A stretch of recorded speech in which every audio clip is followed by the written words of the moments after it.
You need to find out what you want to achieve with your prospect.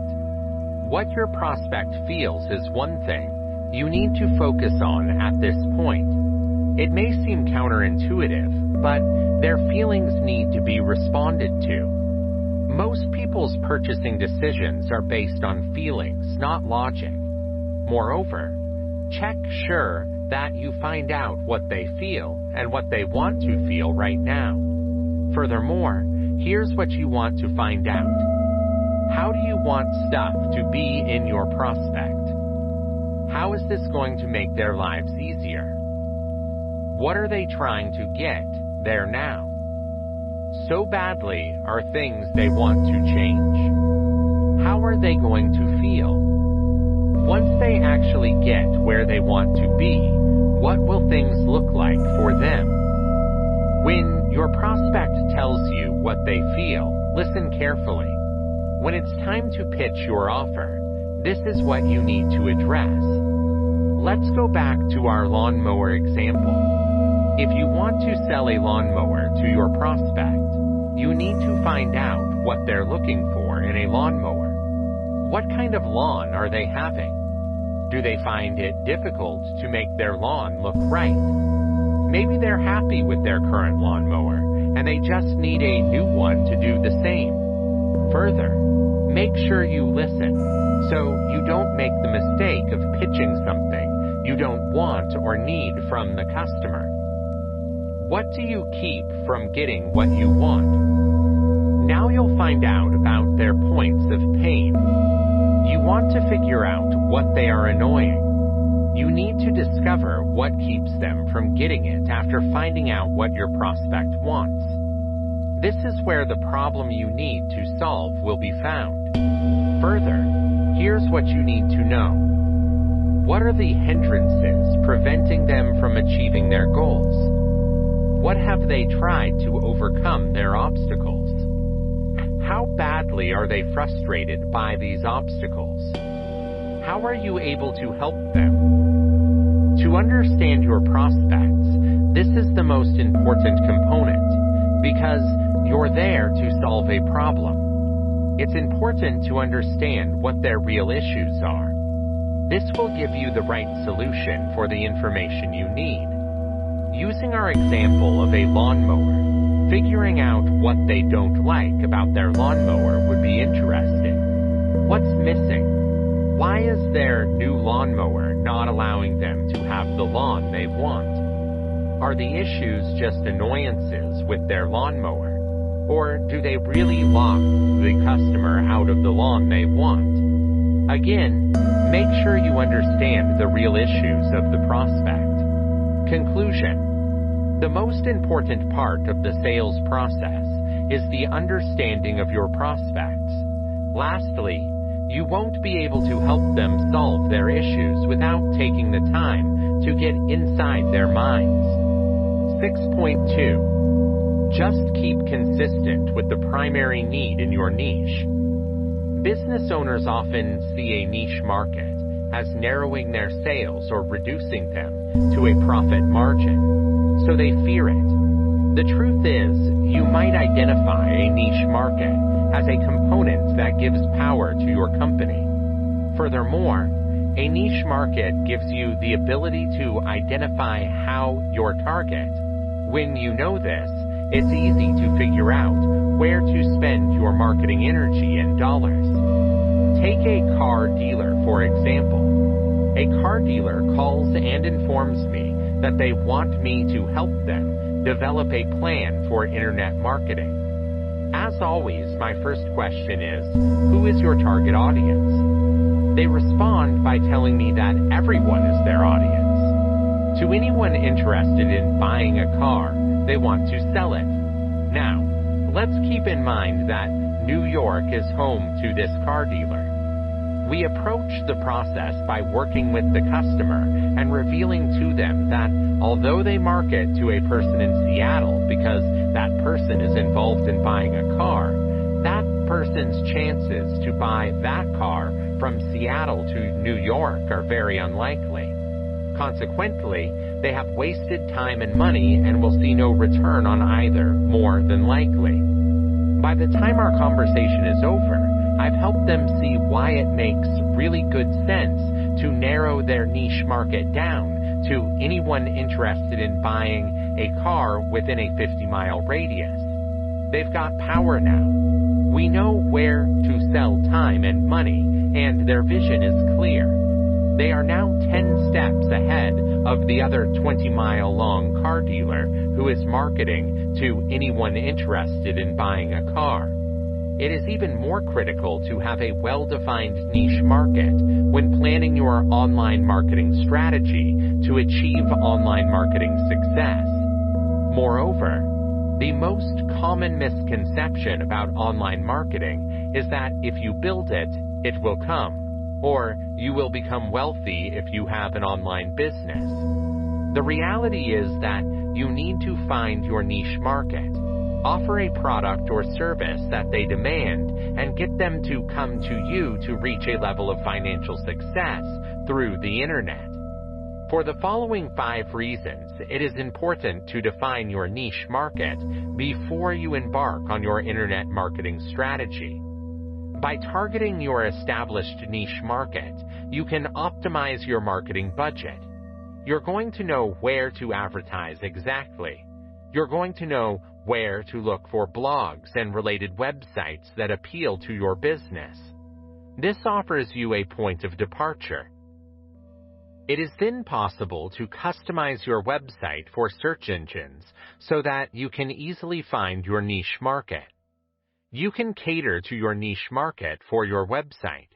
You can develop your site to guide your viewers and help them find solutions or products you are offering that is specific to the problems you encounter in your niche market.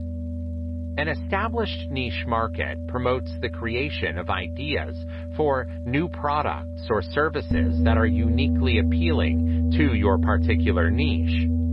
Have the upper hand to establish yourself as a leader in your industry. 6.3. Set the conversation right.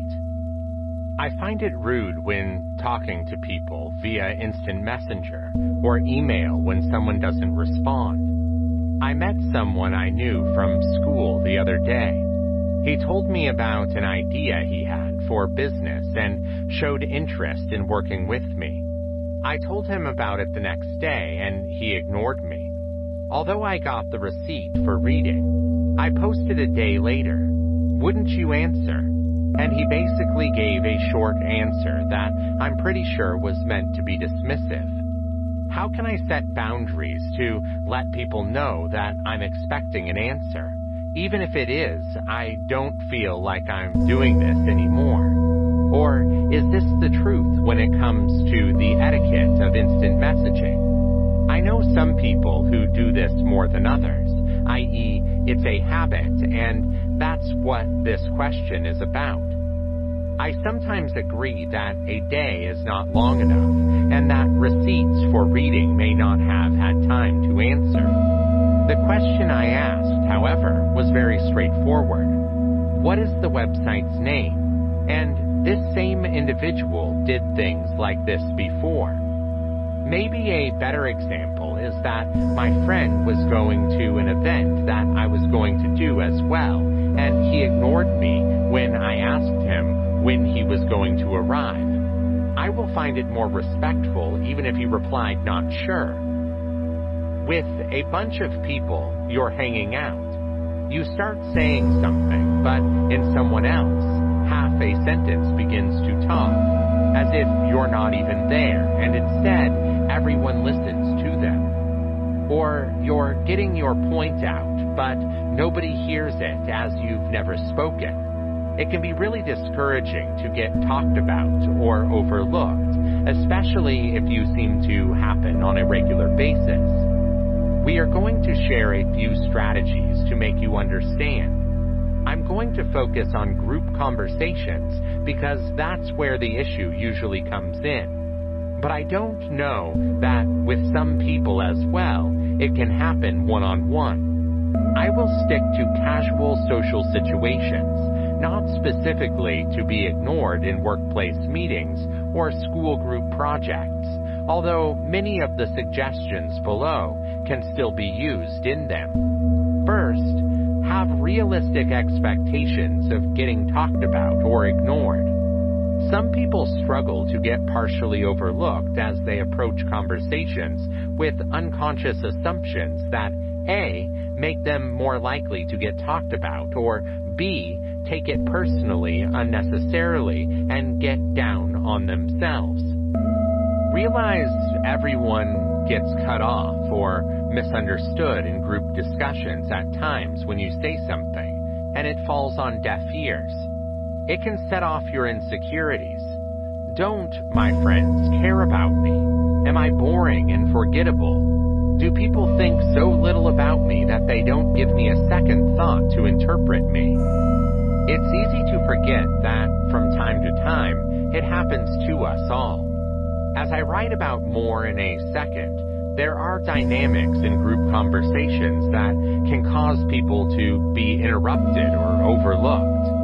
Once you feel the sting of being talked about, it's also easy to focus on that moment and forget all the times you've been talking and not being heard, or someone else has been, or you've been doing the interruption. There's a good chance you're reading this, of course, because you're sure you're ignored more than average, and I'm going to get some more practical tips to address that. Have realistic expectations, particularly hectic, exciting group conversations. Further, they're not all like that, but group conversations can get chaotic.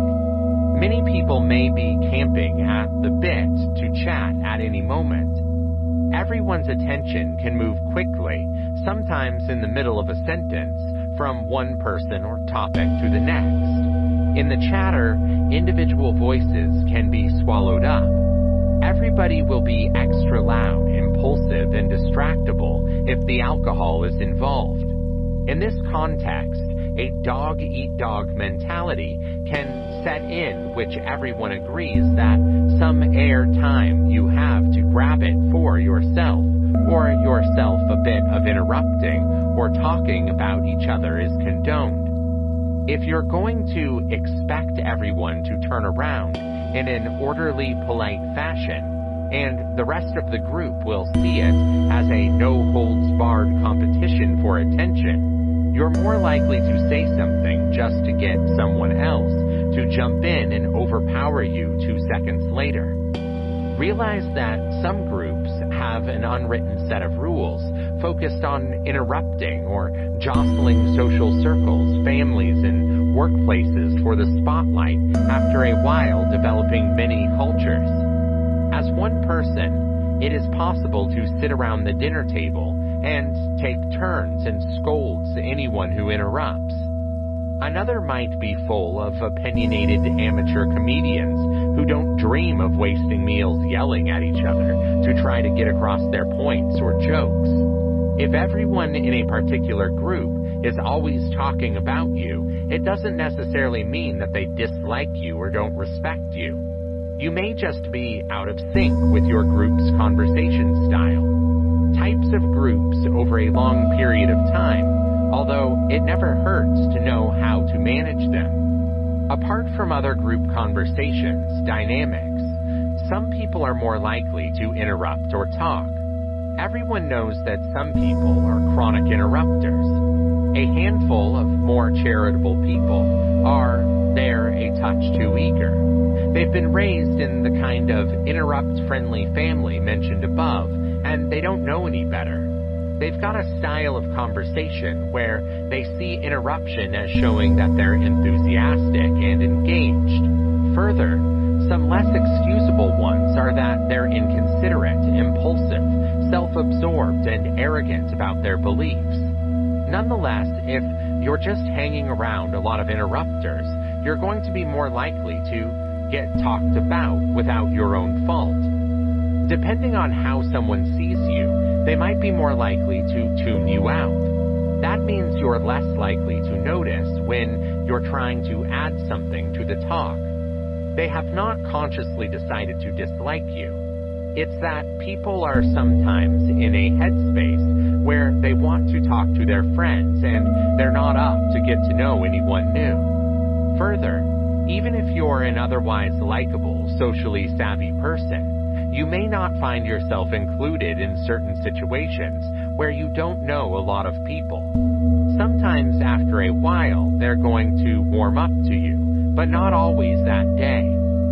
Individuals may also have a tendency to talk about or neglect others if they find to be in some way lower than them. You can change the way they see you occasionally. You can't do it at times. I know this is the explanation that people are most concerned about. It's happening, but it shouldn't be your mind's first thing to run. There are plenty of other possibilities, as this article shows. Change your delivery style in order to make you more likely to be heard. Some people get overlooked because, especially in more rowdy group conversations, they communicate in a way that is easier to tune or cut off. You don't have to become a highly skilled, powerful orator, but if you have a less efficient style of speaking, you should try to reach an average level at least. If you're shy, doing many of these things at first may be uncomfortable, but they're goals you can slowly work towards. If you are a more considerate, reserved conversationalist, it may also be annoying to have a level of the noisy interrupt people and compete with them in their game.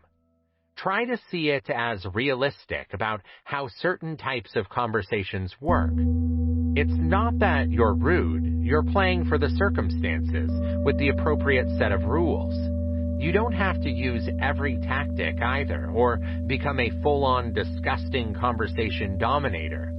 Make sure that your speaking voice doesn't hold you back. Further, at the most basic level, you're more likely to be spoken over or ignored if people can't hear you, have a hard time following what you're saying, or consider your tone meek or uncompromising. People have so much patience for soft-spoken speakers, especially in busy group conversations. They're not mean and heartless. They're lazier.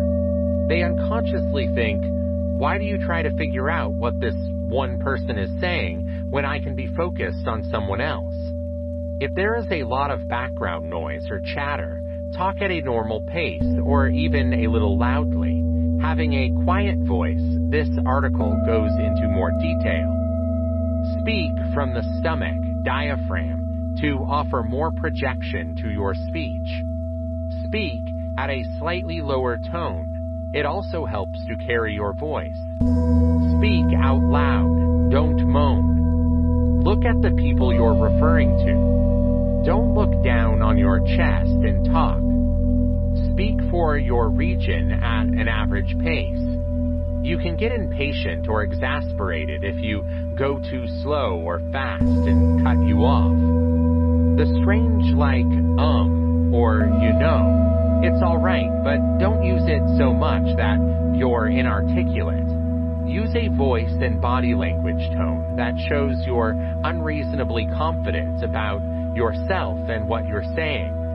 Further, you don't have to seem ultra-confident about everything that comes out of your mouth, but doesn't feel like you're shy or have zero convictions. You don't have to be hyper-animated, but you talk in your voice with at least a bit of expressiveness and strength.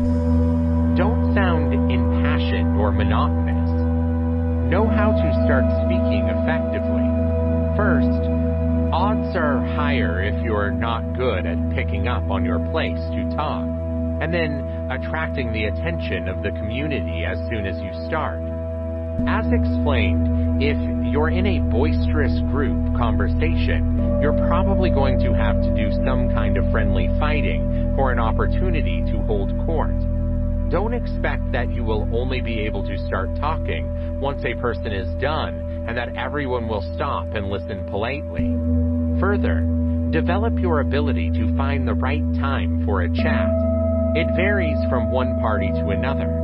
Moreover, it can be in the pause after one person has finished speaking with more relaxed people. You may need to be faster with chattier ones and cut off the end of the closing sentence of the last person. It's an instinct you need to develop by observing and experiencing firsthand. It is obviously useful to watch real-life conversations, but you can also get a sense of it through talk shows, podcasts, or streams where a group of people speaks. 6.4. Use aftercare, Q&A to remove objections. Even the least experienced salesmen admit it's easy to get leads, but turning these leads into buyers is the real art. Moreover, a typical website conversion rate is around 2.35%, according to the WordStream blog post. However, conversion rates are 3 to 5 times higher for the top 10% of companies with excellent marketing strategies. If you're not one of them, you've got plenty of room to extend. Furthermore, one of the secrets of turning a lead into a customer is to persuade them that precisely what they need is your goods or services. And you need to be aware of what they need to achieve that. Yeah, that's easy. To gain more information about your potential customers, try to raise essential questions about open-ended transactions. More queries lead to increased opportunities to learn valuable information. It would help if you inspired your respondents to respond in addition to putting proper questions. People are tired of boring surveys that leave them with an aftertaste of no one really cares what I think. You are supposed to be different from your competitors. Aim to build people's confidence and understanding, and not just convince them to buy your product or service. Trust is the key to winning loyal customers that you've always wanted. We will cover all aspects of open-ended sales questions that will help you increase the number of deals you make. What are the open selling questions? Sales hackers remark, here is interesting. When your likely customer talks for at least 30% of the time, sales conversion rates are dramatically improving, and vice versa. If less than 30% of the time they spend with you is talked to by your likely customer, conversion rates go down. Further, we don't have to be a rocket scientist to realize you have to do everything you can to get your customers to talk. The best way to encourage them to talk is to show interest in what they've got to say. How do I do it? By correctly resolving questions. Objectives of open-ended questions are known as open questions that have no particular structure and do not ask a candidate to answer in a specific way. We seek to encourage the potential buyer to convey what he thinks or feels, identify specific issues, and provide meaningful information to the seller. Here's an example of an open-ended question. What was the best thing that happened last year to you? Your potential customer will most likely say more than one word to answer this question. Compare with, last year something special happened to you. The answer in this case is either yes or no. Your potential customer is unlikely to say more. Note, however, that these issues contribute to lengthy discussions. We are also not good at collecting specific responses from your candidates. Let us suppose if you want to find out if your potential client likes to read, you're not asking what his favorite genre is.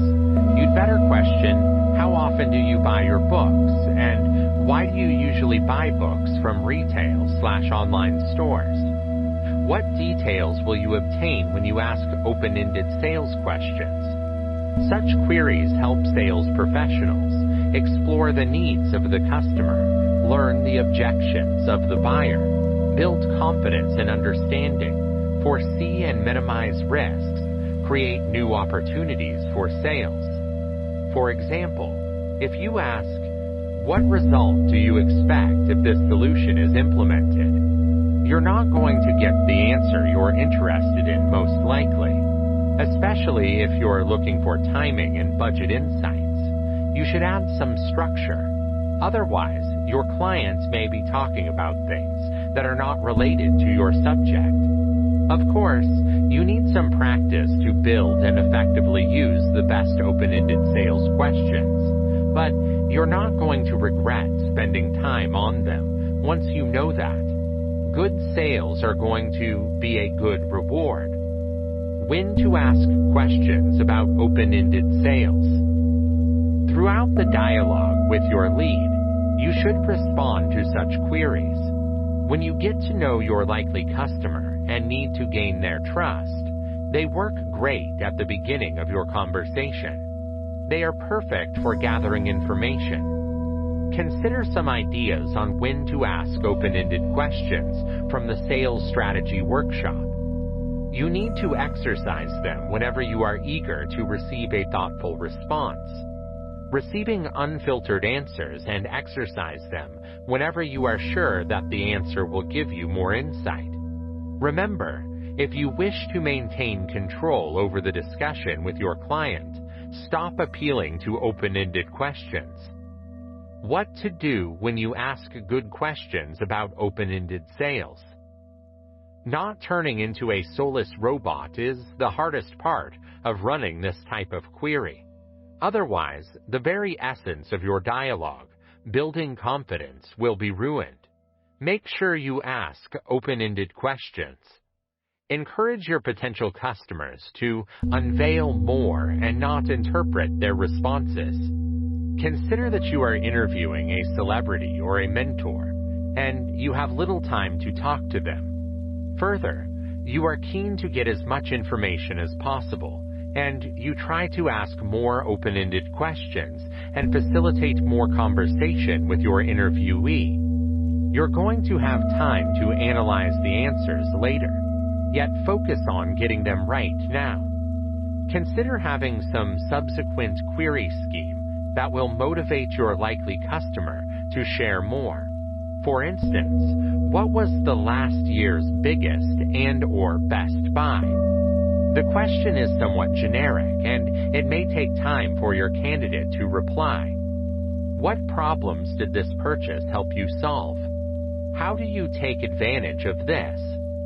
Even a more unique topic that gives you the opportunity to include your goods or services in the discussion. Go from a large point of view to a smaller one. This will help avoid interpretation and encourage more information from your customers. Show curiosity. Regardless of what your customer says, best sellers are usually good listeners, and other people are always curious about them. That's the essence of it. If you're concerned about your client, they're going to feel it and share their problems and feelings with you more likely. Genuine curiosity can help build confidence as a customer feels you care about. Be mindful that if your customer feels your interest is fake and the only thing you want is to sell something to them, you will get the opposite result. It goes without saying that you will hardly be able to do that. That's why you should do all you can to show real interest in your customers, even if the goods or services have nothing to do with what she says. You may be a great lifelong problem solver and have a piece of advice for any situation, but you may need to think about this precious attribute of yours for a while when it comes to open-ended questions. You will try to learn as much as possible about your customers and maybe give them a solution later. Furthermore, if at this stage you ignore the impulse to advise, you may gain a better insight into how to help your clients. This will give your sales a good bonus. What are the questions you don't have to ask? Let's face the truth. It's annoying for most salesmen. Their goal is to sell and not be an attentive listener, willing to help with the right questions. And that is well known to your potential customers.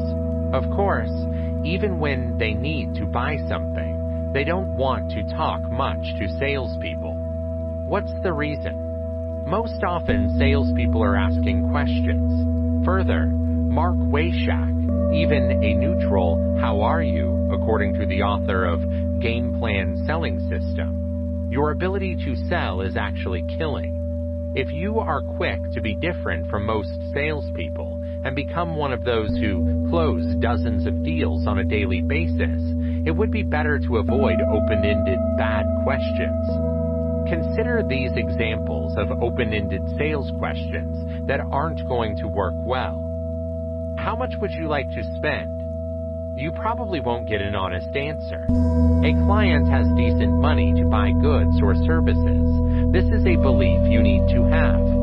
As Ian Altman argues for Forbes in his post, the one who has already thought of a way out is your best buyer. And once something better is offered to them, they will be willing to pay more. What's the worst pain you have? Your client might say, "If I can't find a solution, I won't be promoted." Ultimately, the greatest plan is not the fact that it is not promoted. Further, if he does not get a better position, it is in fact the feelings that your client can feel. What do your customers say about the quality of your goods or services? Your potential partner is unlikely to pamper you with an honest answer.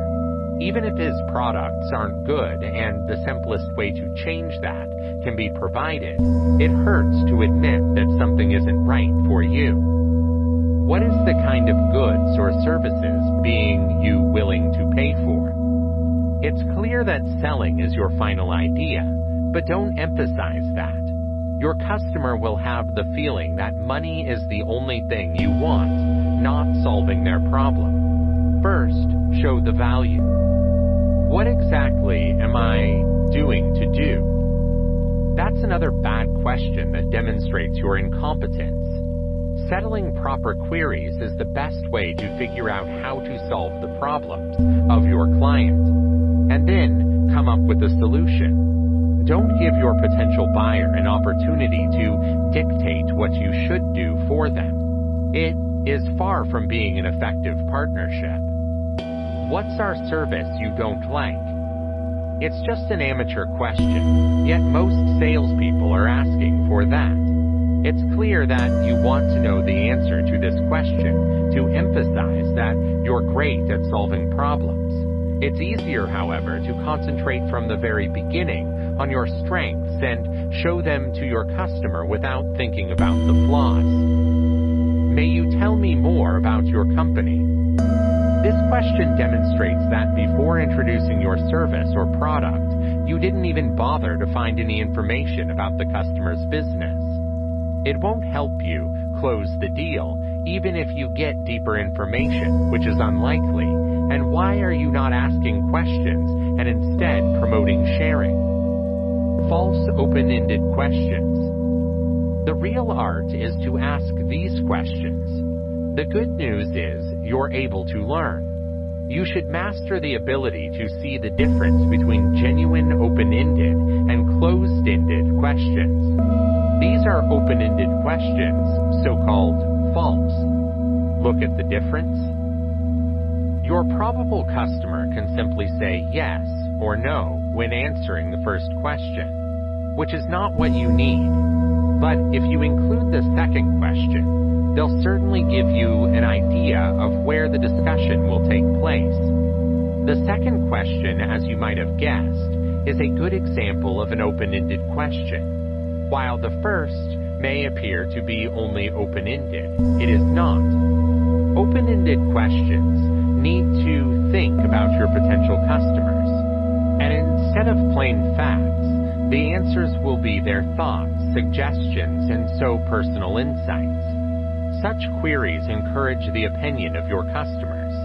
Take this into account before you ask an open-ended question, and make sure that your customer has no chance of answering with a basic yes or no. Fias van Laar brilliantly shows the difference between open-ended and closed-ended questions in this YouTube video.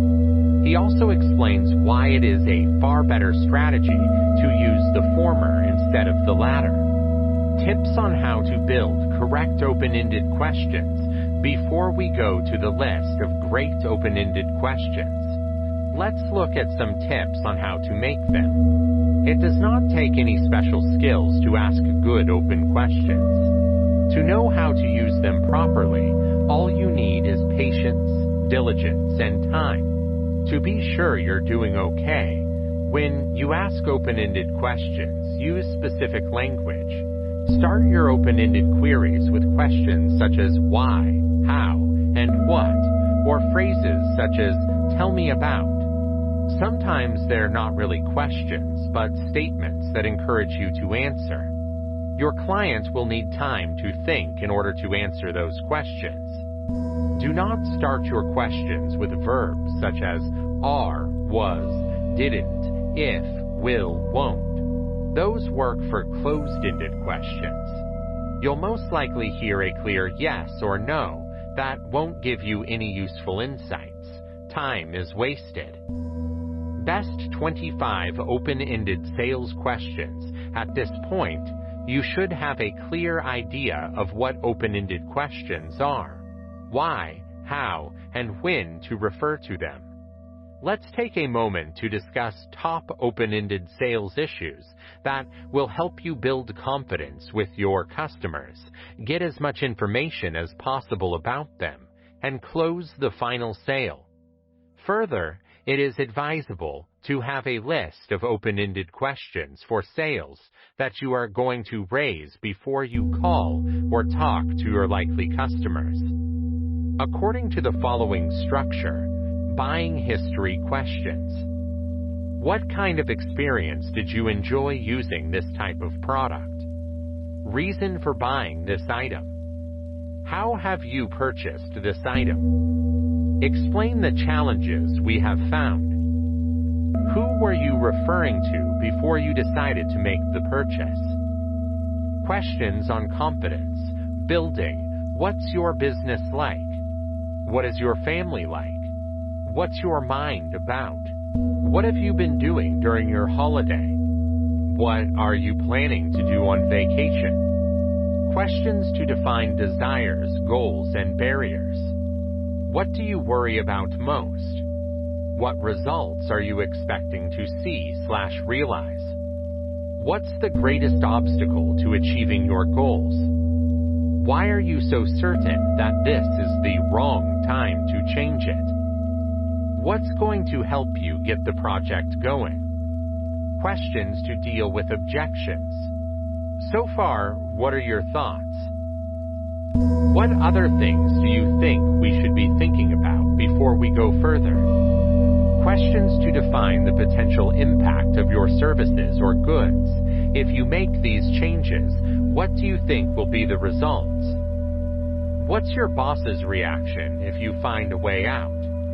How will you directly affect the solution? Questions for clarification. Can you go deeper into this? Can this be specific? Requests to close. When do you want me to call again? When will you meet me again? How are your company's decisions made? How do we need to know/do in order to do business together? Good questions, good sales. The understanding of your potential clients will have a major impact on your sales. The only effective way to obtain this information is to inspire the clients to think about themselves. You should learn to work with questions that are open-ended. Sales professionals tend to get more information about their potential buyers and ultimately close more deals. Ago Cloytons talks in his vlog about the importance of proper open-ended questions and how it can help your company to ask them. He also shares the top 5 questions which he considers especially effective. Appropriate and appropriate questions help build trust and minimize objections. Do all you can to make your likely customers chat about their challenges and offer solutions to improve their lives. Chapter 7. Best Practices and Future of Copywriting. 7.1. Best Practices in Copywriting.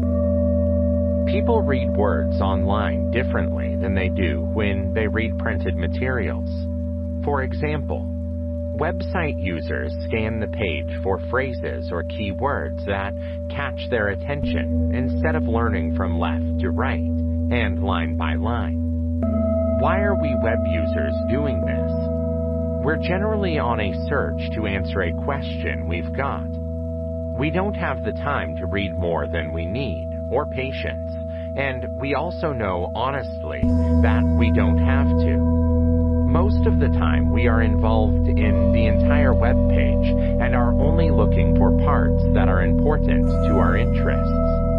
This is most important to your website's information sections, such as your support pages, about us, sectors that you serve, and contact pages. For longer form materials such as essays, white papers, or blog posts, this is less applicable. Nevertheless, an online study conducted by Jacob Nielsen a few years ago, but still holds true about reading habits, found that web users read just 28% of the words on a page on average. So, what can professional services organizations do to render user-friendly copying of their website? Most notably, to support user scanning web copy format. When we know that users spend most of their time searching text in search of something, it can make a big difference in how you format your text. Identify your audience. Above all, you need to know who you're referring to. One of the first things you need to do is build your buyer personas, in line with the first step of the growth-driven design methodology, the plan. Why? Because as a company, your goal is to create a website based on your customers with an emphatic understanding of their interests, needs, and preferences. Creating customers helps you to tailor the content of your website and related inbound marketing materials to connect to exactly the right people in the way they want to see it. If you're betting on your website visitors reading every page of your site, or even all the copy on one page, then, in fact, you may be disappointed. This means you have to have a great first impression, particularly on your home page. This shows some of the data on how much material is actually consumed and not consumed by readers in a Washington Post article by Chris Caiza. And it's pretty surprising. Caiza estimates that only 41% of Americans indicated in a study conducted by the Media Intelligence Project that they watched, read, or heard any in-depth news stories in the past week beyond the headlines. So, for us readers, what does that mean? Prepare to search. Seriously, right now you're actually doing it because with the abundance of content on the internet today, you're in the minority if you're not looking for the key takeaways. Here's how Canva's website has straightforward headlines and scannable content. From the outset, you can see just what Canva is about and how it empowers users to design, easily create beautiful designs plus documents. It gives users a general idea of what, from this platform, they can expect. Then, you see the next section below the fold, which has another clear but descriptive H2, design presentation, social media graphics, and more with thousands of beautiful layouts. This concise language speaks to some of the specific needs that a user might have. It even breaks down the next segment into bite-sized information bits, millions of images, photo filters, free icons and shapes, and thousands of fonts, all with brief descriptions that can be quickly searched and consumed in a hurry. Use your headlines as the prime real estate they are, and catch your visitors' attention with straightforward and point-to-point clear headlines. Headlines are a great place for your readers to introduce keywords and other key topics. Avoid using negatives. When it comes to creating a tone for your brand, you want to be remembered for your copy's optimistic, solution-oriented tone. not the negative stuff that might deter a customer from knowing more about your company. Look at the difference. Through creating a positive tone for your customers, they will gain confidence in your brand, as you can provide a positive solution to their question or desire. While it may be possible to create instances while creating a sense of fear or urgency to take action, a good thumb rule is to begin with the first positive. Talk about your customers more than yourself. To be clear with this, use the word you more directly in your copy of your website. The word you comes in at number 7 in Entrepreneur's article, 10 powerfully persuasive words your customers want to hear, behind other emotionally stimulating words such as safe, simple, guaranteed, and more. Simply put, using the word you makes the ears of people perk up a bit. As a species, humans are programmed to think about what is in our best interest while making decisions. So obviously, we are gravitating to information that explicitly appeals to us. It makes us feel different, included, and linked due to the more intimate conversational and related writing. Relate to their experiences and appeal to their emotions.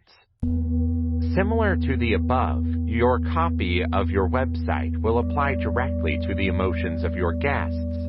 A couple of years ago, Unbounded released a totally awesome article that lets writers know how to use content to cater to users who may have one of the 7 deadly sins.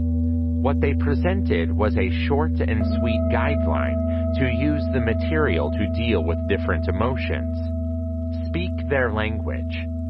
In a blog I wrote back in 2015, Humanizing Your Brand, 8 tips to make your voice real and heard, I shared some best practices to create personalized, engaging copies that speak the language of your audience and make them relate. Dollar Shave Club used humor in the example ad to speak directly to its target audience. Although they are purely an e-commerce company, often feeling more salesy and less personal, they have found an innovative way to put their brand's personality and create a lasting impact on both consumers and prospects. If you're at the opposite end of the spectrum, if you are a technical company, you should have a standard technical language and terminology used to build reputation within your industry. If you are a personal injury business, use terminology that is responsive to victims of car accidents or victims' families who may just have witnessed a traumatic circumstance. The aim is to talk to your customers in the best way to receive information about your brand. Think of searching, not SEO. Trim the content fat where possible. This is relevant. Is this necessary? Is it a benefit for the user? If the response is no, it's time to get rid of the fluff. Many people get caught up in the illusion that a website must have lots of content to rank well in searches.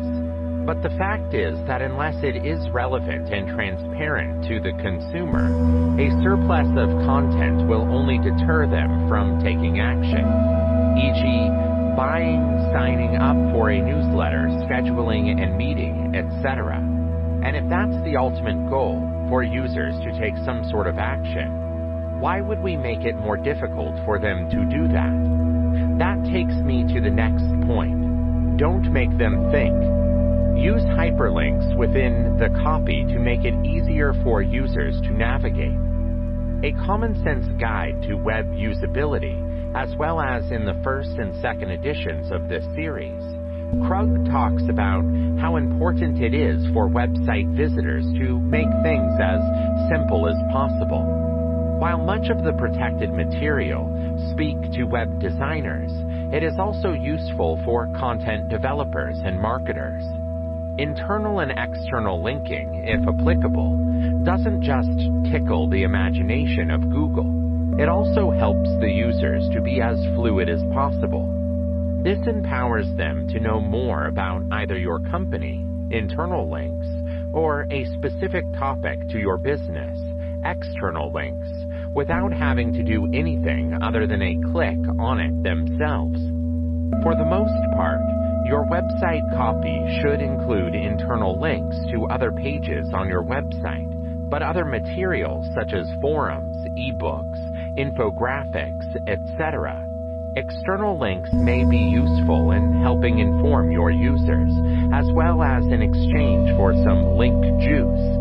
These demonstrate that the best interests of your customers are top of mind. Yet great responsibility comes with great strength. Never take advantage of hyperlinks. In fact, for too many or insignificant connections, Google is likely to penalize you.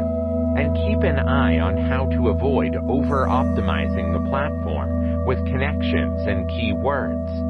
Use verbs and multiple words in your CTAs. Imagine this. You're going to a website that really sparks your curiosity. You like what they've got to say, and you're ready to engage more with their online brand.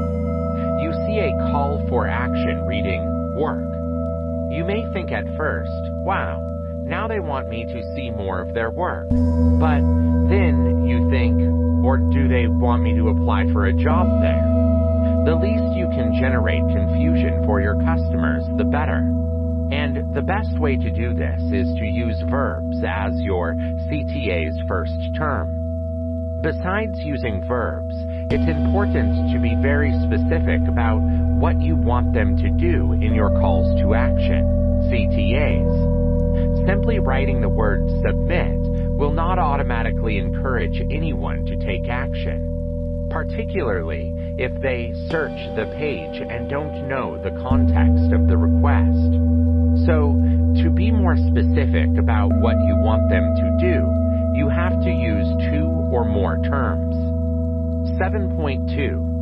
What is next?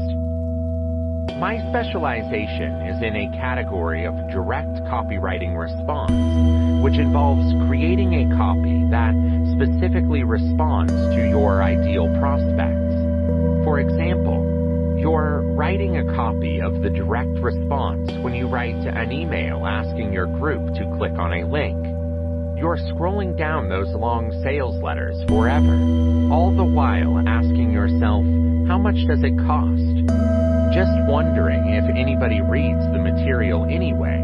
Well, that's the direct answer. The web is riddled with a direct response copy, primarily because it is a great way to leverage yourself and your marketing efforts, particularly when you use the internet to market yourself. Direct reply copy does the sale for you, so you can sell one too many. Yet people still hate it as well as it does.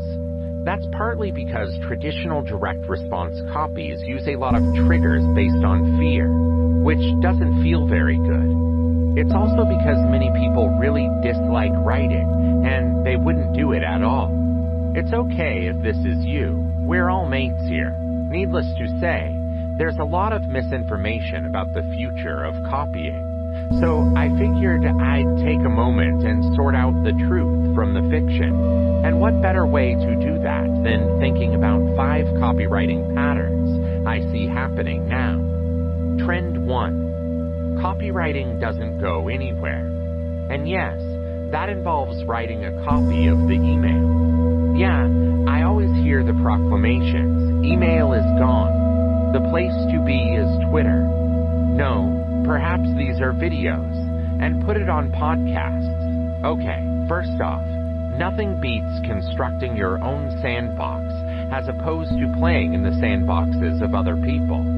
That doesn't mean you shouldn't use Facebook and YouTube. You should have an absolute presence on any site on which your ideal prospects are. You shouldn't just build on them all of your business. Spending time in the places your ideal customers are hanging out is an excellent way to market and develop your brand, with the goal of encouraging them to join you in your sandbox. Ideally, you would like them to enter your email list so you can reach out when the timing is right for you. But even if they visit your blog on a regular basis or subscribe to your podcast, it's also a step in the right direction. And it's necessary to have harnessed the power of copying in your marketing for any of that to happen. Actually, that doesn't mean you have to do all the writing yourself. It's perfectly acceptable to contract it out. But you need to get to grips with the fact that as long as you own a company, you can produce, and probably a lot of, a copy. And that takes us to the second of the 5 patterns of copywriting.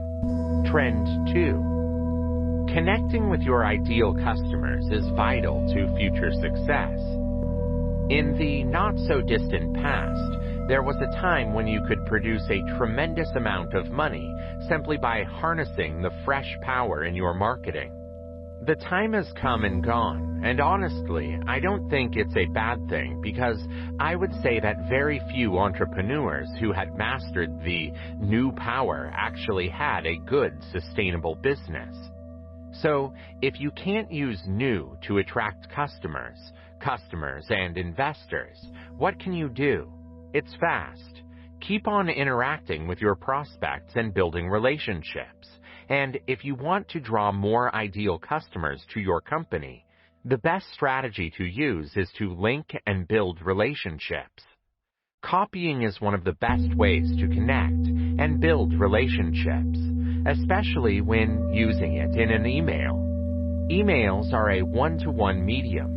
People get emails in their inbox, and by their very definition, it's a personal connection. It's just a matter for you to note that when you're producing emails for your subscribers, but this is just the first step in establishing more connections with your ideal prospects. Trend 3. Focus on giving just what they want to give the prospects. And I guarantee that what they want is plenty of content, and perhaps even entertainment. Why wouldn't they want to be constantly sold?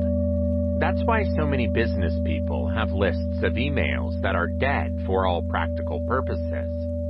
They sold so much of them that they avoided engaging with their prospects. Note, sending your subscribers regularly to other people's free launch material, such as free books or videos or webinars, is selling. Yes, I know the content is usually pretty good. However, it's still designed to sell a package, probably a high-ticket item, and anyone who says yes to that free content will get inundated with emails for a few weeks. Yet, on the horizon, there is an even greater prediction, aka the 4th of 5 patterns in copywriting. Trend 4. The future is segmenting. While this is a more advanced tactic, having a way of segmenting your subscribers and allowing them to decide what kind of content and communication they want from you will become increasingly important. I've seen statistics showing much better results when emails are targeted to your subscribers based on their responses to a few of your questions. So, how are you doing this? Some email programs like Infusionsoft, although cheaper email software programs are coming out now that offer these options, allow you to tag your subscribers based on whether they click a connection or how they respond to a question. Then you can send an email to the people who have been identified. For example, maybe you're sending an email saying, if you're brand new to business, click here. Then you can tag anyone clicking on that connection. You now have a segmented list of new entrepreneurs, and you can give them specifically tailored content and deals. See how strong it can be. It has always been the case that the more you can speak directly to your fears about your future opportunities, and the more they will buy from you what keeps them up at night. It was much more difficult to provide them with tailor-made deals until the internet. This is a bit of a thing, of course. Now that it's smoother, it's probably going to expect more from your ideal prospects. That means you could lose potential customers, customers and consumers if you're not segmenting. Nevertheless, there is still one last of the 5 trends in copywriting that will also be relevant when writing copies. Trend number 5. Use the copy of passion, weakness, and tales. Note, people are interested in doing business with people, and you're going to be even more relevant to link and build relationships with your ideal prospects now, as it's really one of the biggest marketing and business trends. Using copy, one main way to connect with them is to do stuff like tapping into your passion and showcasing your personality. Post the flaws in your copy and share stories. We, as humans, are linked closely to stories. The more stories we can use in our ads, the more exposure we will be given to our ideal prospects. And they are much more likely to become consumers, clients, so shareholders if they pay attention. I know that using stories and revealing your weaknesses can be odd. Business is supposed to be professional after all. And if you come from corporate, it can sound even more alien. But sharing something you're vulnerable can go a long way to make you more connected. Trend 6. Fear-based copy focused on shaming and scarcity is on its way out, and the new black is the love-based copy. And as the founder of the love-based theory of copying and the love-based business model, I understand this may seem more than a little self-serving. It's not entirely true either. Yet, that's false. Although does are still working on fear-based copying and promotion, it certainly does not work as well as it used to. I believe it's on its way out, and it's on its way to selling and promoting yourself with passion. This post goes behind why love-based copy works in psychology. As a species, we still respond to fear-based stimuli psychologically. The less fear-based triggers will work. The more we do the inner work and change to build our businesses and live our lives on a foundation of love. And if you want to dive into love-based copy at even a deeper level, you might want to check out my books, Love-Based Copywriting Method, the theory behind writing copy that attracts, inspires, invites, and love-based copywriting system, a step-by-step process to master writing copy that attracts, inspires, and invites. 7.3. Companies' Trends. Copywriters. It's not an easy feat to find the exact right words to tell the story of your business, and it's even harder to do so consistently. And we think our copywriters deserve a pat on the back and a raise when it comes across businesses that do it effectively. Check out some of the companies that we think have outstanding copywriting, and if you're looking, you might also get some inspiration from your own company. Urban Daddy. Urban Daddy has mastered the art of opening emails for me, and they don't disappoint when I click on them. Below is a copy of an email with the subject line "Fun" that they sent me. There are a few things that caught my eye in this post. First and foremost, there is no lengthy preamble. The writers get straight to the point, a wise choice for something as basic as a rubber band gun, so that the reader doesn't feel cheated for something so normal after sentence reading. Second, look at the purposeful structure of the sentence. The copywriter, by mixing run-on sentences and conventional product marketing copy in sentences such as "keep reading" and "you see a tone of voice that subtly mocks the product's silliness, but also pulls the reader into something that's enjoyable." And then they're closing with badgers, of course. So how can you get the badgers wrong? Best of all, the distinctive sound of Urban Daddy is present in every single copy they publish, from emails to homepage copies, including their editorial policies. This firm knows its audience well, through jokes to crack, and and has kept it consistent across all its properties. Articulate. Articulate, a UK-based HubSpot agency partner, is an inbound marketing agency, and its website copy is full of clever, positive copy on sites you wouldn't think you would find it. Exhibit A here. The above copy presents the Meet the Group page of Articulate. Not a page that you might think you can pull off a clever copy, right? Okay, the page of Articulate goes beyond pictures of workers and their job titles.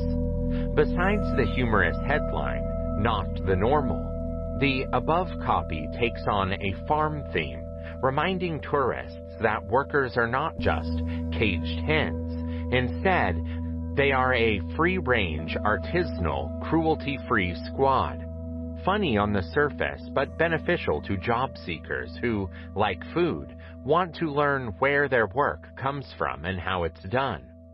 Moose Jaw. Not many brands are brave enough to touch with unconventional copy the products they sell. Yet Moose Jaw doesn't have to worry about having any fun. The specialty stores for outdoor clothing uses humor as a way of selling their goods without being too forward about it. We are more entertaining and unforgettable by appealing to the emotions of people. The same applies to the call to action buttons that appear when you hover your mouse over a product image, like this one that reads, "Look this cool." If you think the brilliant copy will end on their homepage, think again. They add it to their return policy as well. For clarity, they do a great job here not to exchange charm. Our copywriters succeeded in making people laugh while still being supportive. First round capital. While there is a sign of great copywriting that makes people smile, there is another that makes people feel understood. First-round copywriters do a phenomenal job of helping themselves to sell the value of their products to their clients. They hold over 80 events each year, for example, that link their community together.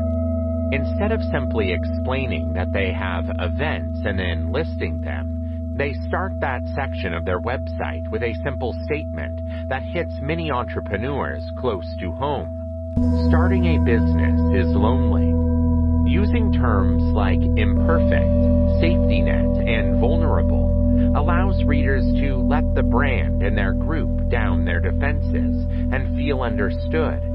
However, you have to love the last line of stick on name tags. This stuff keeps getting caught in my face. Trello. Well, you know what Trello is. If the answer is no, then look at their website's copywriting. Their summary of the product, like most of their website copy, is crystal clear. Some of the specificity of use case may be due to how articulate the product is, but I think copywriters do deserve some credit for clearly communicating it. They call it as it is, which makes it easier to understand in the end, and without including the clear references in the microcopy of their login page. Conclusion. Copywriting doesn't have to be difficult for e-commerce content. These hacks will take your game of writing up to the next level, so you can make more sales. This will improve your copywriting strategy by splitting your content into pieces, developing a plan, using emotional sales words, using colors, and using free tools. It doesn't have to be hard to write copies for your next e-commerce platform. Once you decide to move on to your next project, these hacks will certainly come in handy.